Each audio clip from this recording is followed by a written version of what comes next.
Literacy is vital. It is a foundation for comprehension, communication, and academic achievement. Not only does it enable individuals to access job opportunities or adapt to a changing workforce, it is also crucial for civic engagement, allowing people to understand laws, participate in democratic processes, and navigate the complexities of the modern world.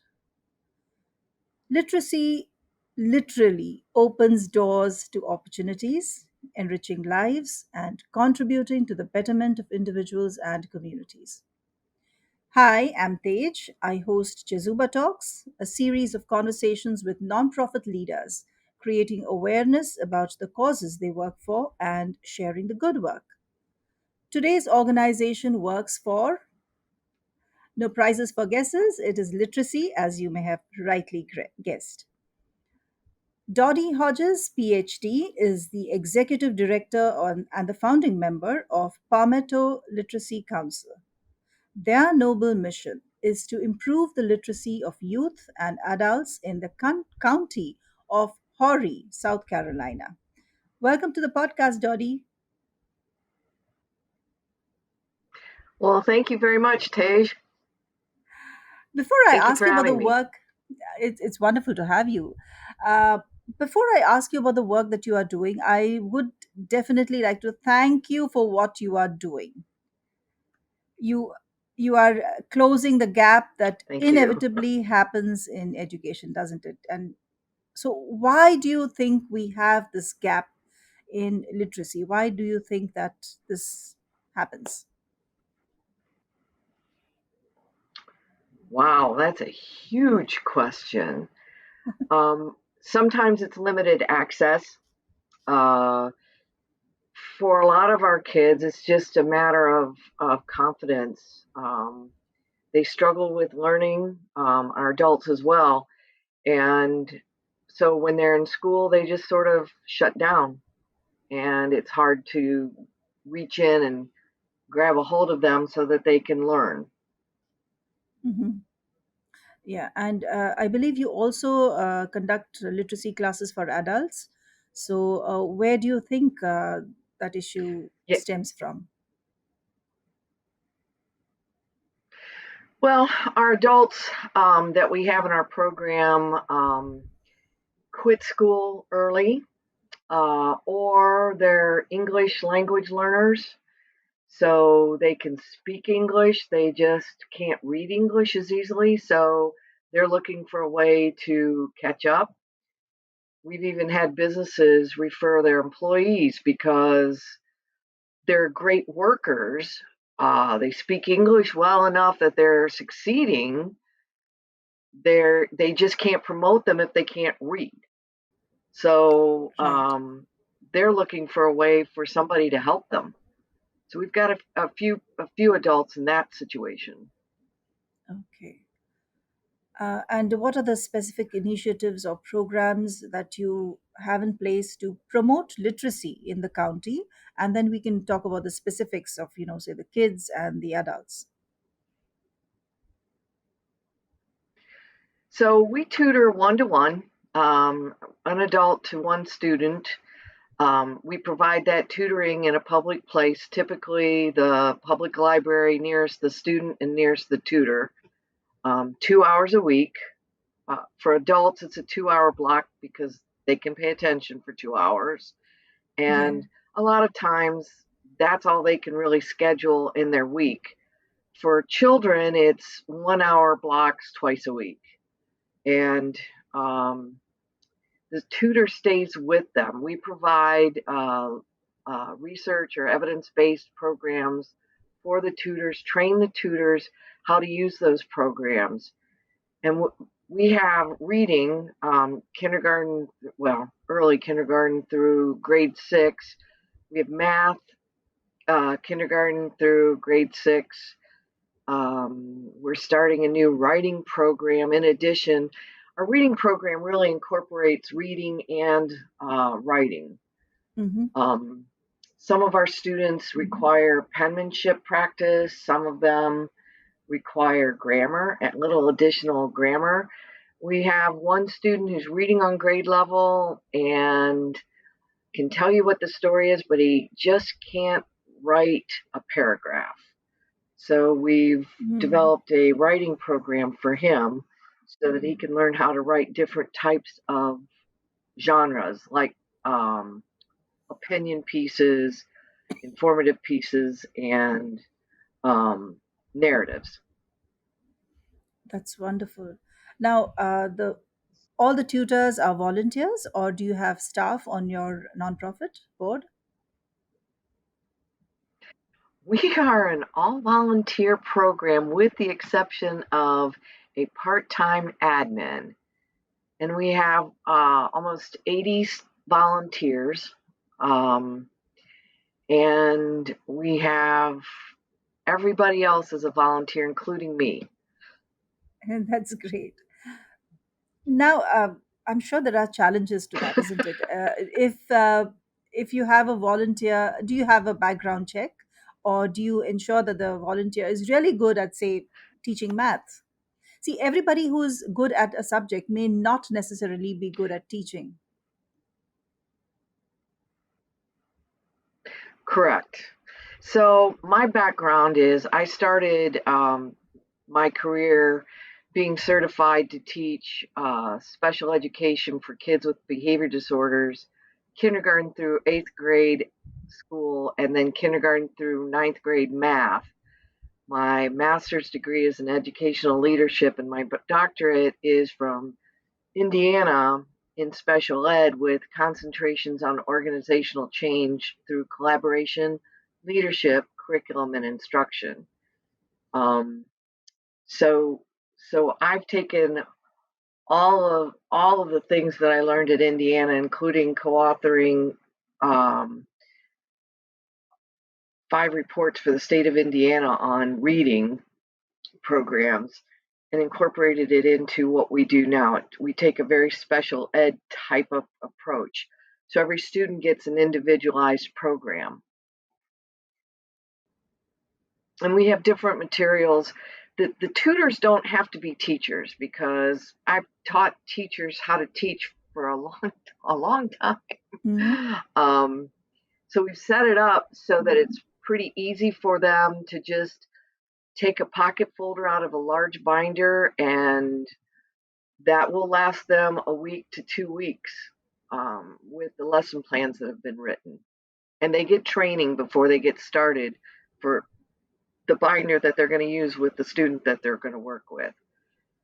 We Okay. use things like tubaloos, which are little plastic tubes that you hold up to your ear and you Uh-huh. whisper into, and it makes the sounds a little louder so that the kids can hear the difference, the students can hear the difference, Oh. and the adults. Um, Even if they're Oh, that's 65, they're my interesting. kids. We have math manip. They're mine.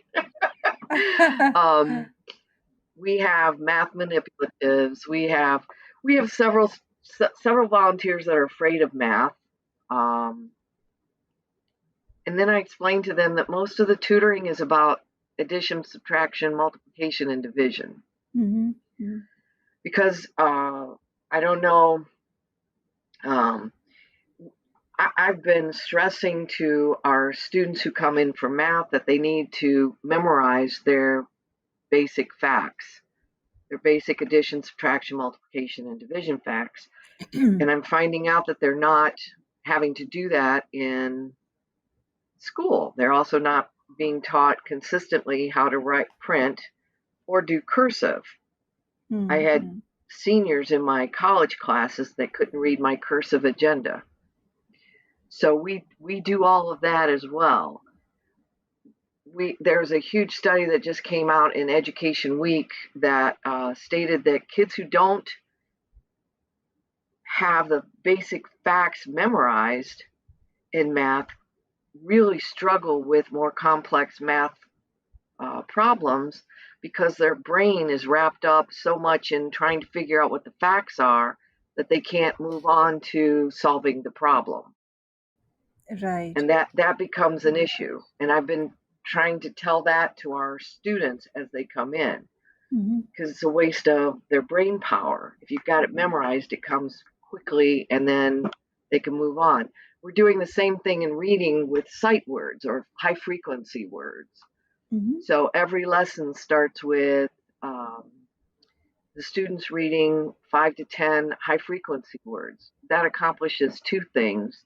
One, practicing the high frequency words, and two, it allows the student's brain to say, oh, I'm in tutoring. I'm no longer in the van fighting with my brother. I'm no longer at the job. I'm now in tutoring. So now I'm going to Hmm. read. And and I encourage my tutors to do that every session. Takes, less than 3 minutes to do. For math, we have them skip count to Hmm. get started and then do flashcards. That's wonderful. Let's take a break to understand what Chizuba is.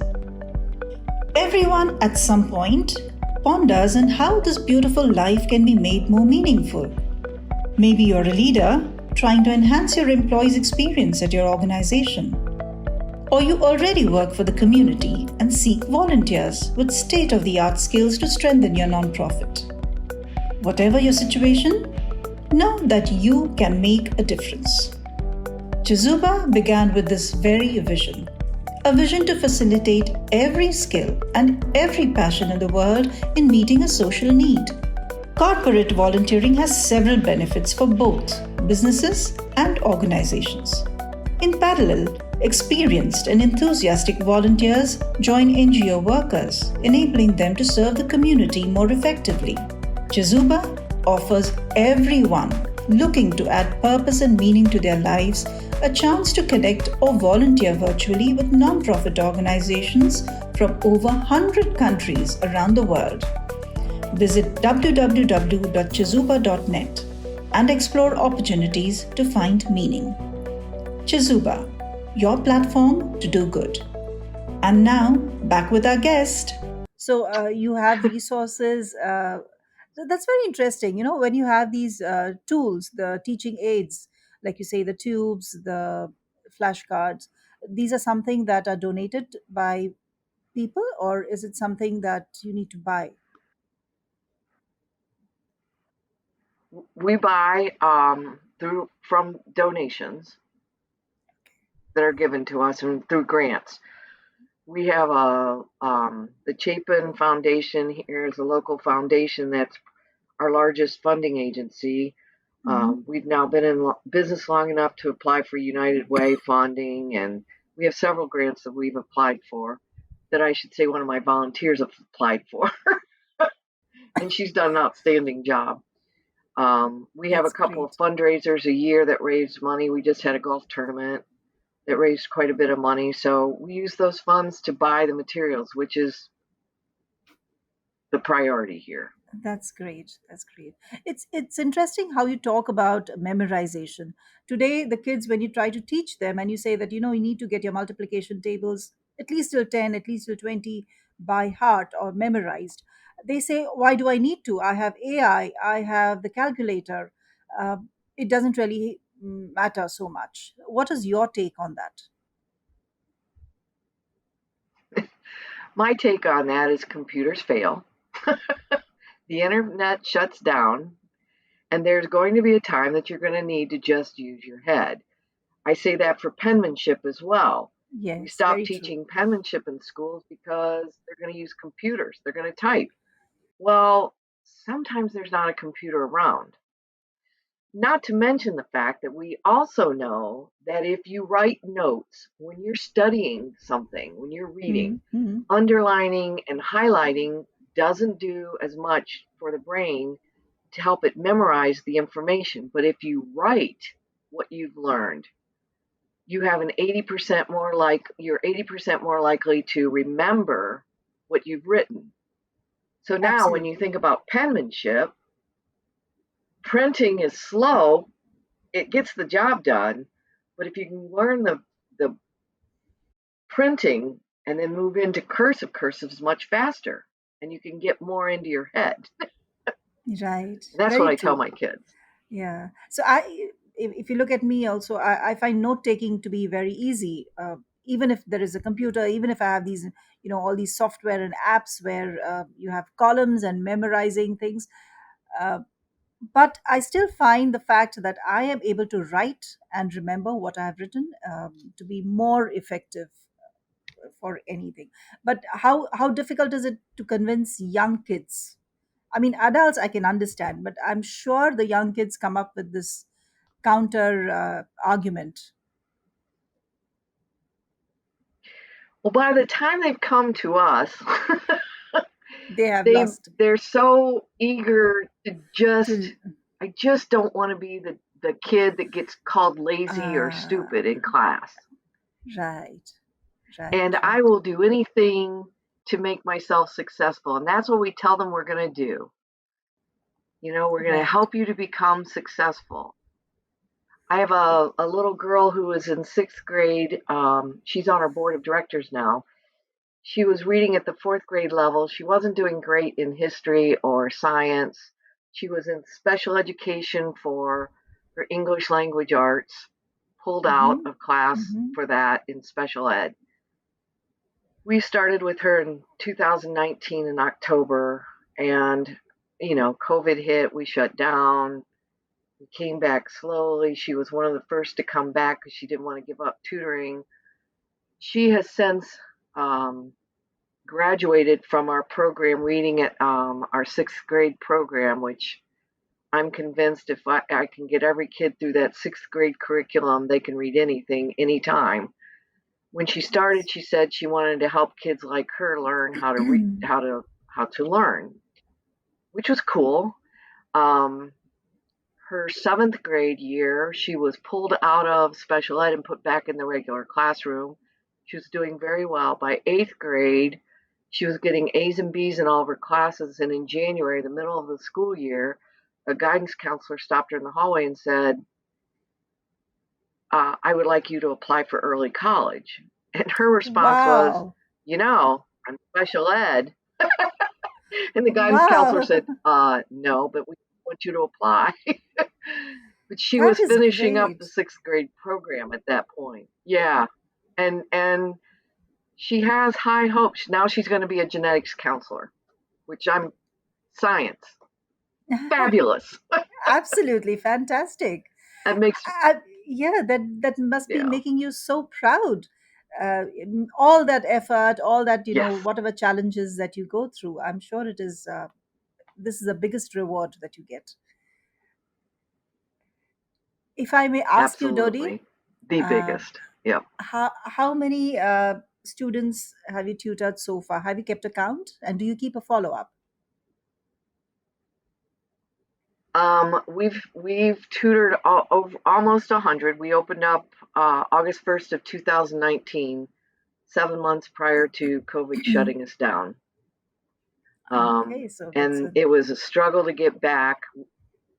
We had by that fall we had maybe 8 students, and we were getting volunteers to come back, and then Delta variant came through. We Right. lost students and volunteers. Building back Omicron. Oh my gosh. Yeah, And now we nobody wants have to remember currently that. 40. Yeah, it was rough. And there were no donations, there were no grants available because it was going to food and shelter, which is where it should go. Right. Um, but we're back. We've got 46 students being tutored right now, and I've got about 13 students on the wait list. That's really, really amazing. That's We're just wonderful. in one county in South Yeah, Carolina. Yeah.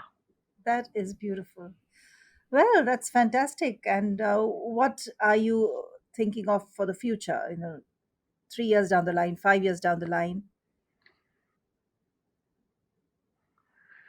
My hope is to have a consistent number of students at about 100 here in Horry County. And then I would like to see us stretch out into a couple of the surrounding counties that are really in desperate need. The difficulty there is also finding volunteers, Right. you know. And that's why we have a wait list because it's just Right. difficult to find volunteers that are willing to give up 2 hours a That, week yes, at yes, the so beach. important. I would presume students, I mean, volunteers would be people who are probably students at university and they have some kind of incentive to volunteer. The vast majority of my volunteers are retirees, people from Really? all walks of life that just want to give back to the community. Yep. They want to do something, they want to be a part of something that's changing the community and helping the community. I've had a few university students, um, and then we take in people who are also community. They've been convicted of DUI or something like that, and they have to do community service. Hmm, hmm, hmm. So we have them come in and help us out in the office. The idea here is Oh, we're helping the community. Period. yes, absolutely. Yes, wonderful. Well, Dori, I think you are doing a fantastic job and getting everyone to understand Thank, what basic literacy is, reading the 3 R's and, reading, writing, and arithmetic is something that every individual has a fundamental right, but again, they are, for whatever reasons, not able to cope up with the standard or the levels. You are helping with their, bridging that gap. I think you are doing fantastic work. I wish you all the yes. success. I wish more power to you and the volunteers. And thank you to everybody who is volunteering. Thank I you. would like to thank them publicly here. And it was lovely talking to you. Lovely talking to you, Tej. Thank you.